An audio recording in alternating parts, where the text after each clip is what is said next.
Morning, one and all. This is Mithun MG from class A10. Today, I will be the narrator for the puppet show conducted by Group 3. We have a small puppet show based on the aspects of secularism in India. Have you all heard of stories about Adolf Hitler and how he tortured his rivals? Well, back then, people of all castes were not treated equally. Does India provide equal rights to people of all religions? The Indian Constitution allows individuals the freedom to live by their religious beliefs and practices as they interpret these. In keeping with this, the idea of religious freedom for all, India has also adopted a strategy of separating power of religion and the power of the state. Secularism refers to this separation of religion from the state. Now let's see the first situation. Lakshmi and Raju are best friends and neighbors. They study together in a government school in their village. They are planning on celebrating Holi at school. Let's see what happens.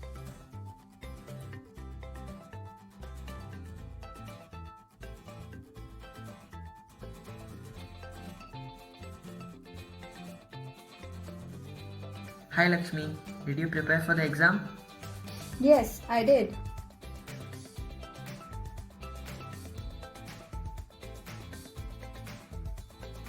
Hey Lakshmi, what do you think about celebrating Holi at our school?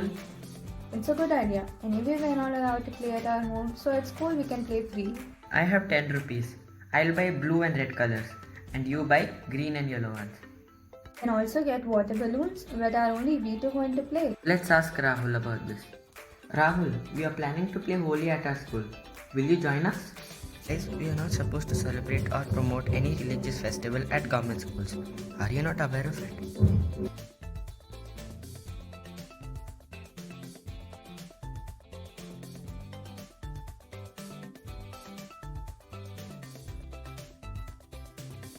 Lakshmi, I think Rahul was right. Let us take Miss Fatima's suggestion about this.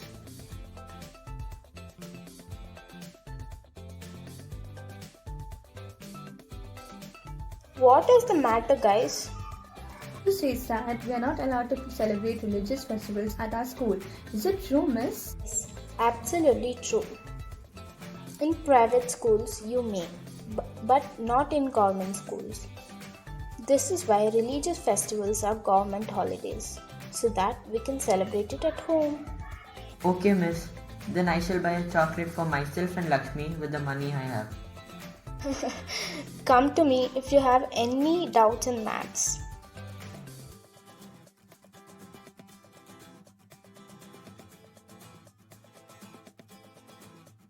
As we saw in the situation, the Indian state works in various ways to prevent domination. In India, government spaces like law courts, police stations, government schools, and offices are not supposed to display or promote any one religion. The Indian state is not ruled by a religious group, or nor does it support any one religion.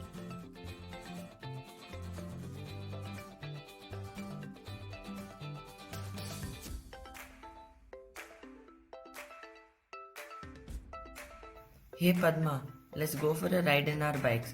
The weather is so pleasant. Sounds interesting. I will go get my scooter while you go get yours and meet me at Dwaraka Circle. Okay then, I must hurry. Bye.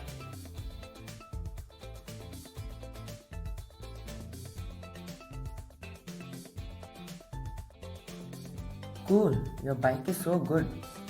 First two, where's your helmet? If you don't wear it, you'll be fined. I won't be fined, just watch.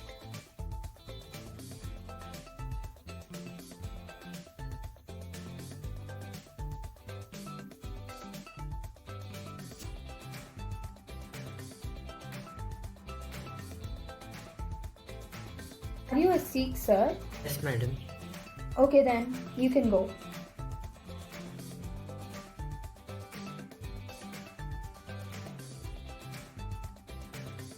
Possible. You're not fined.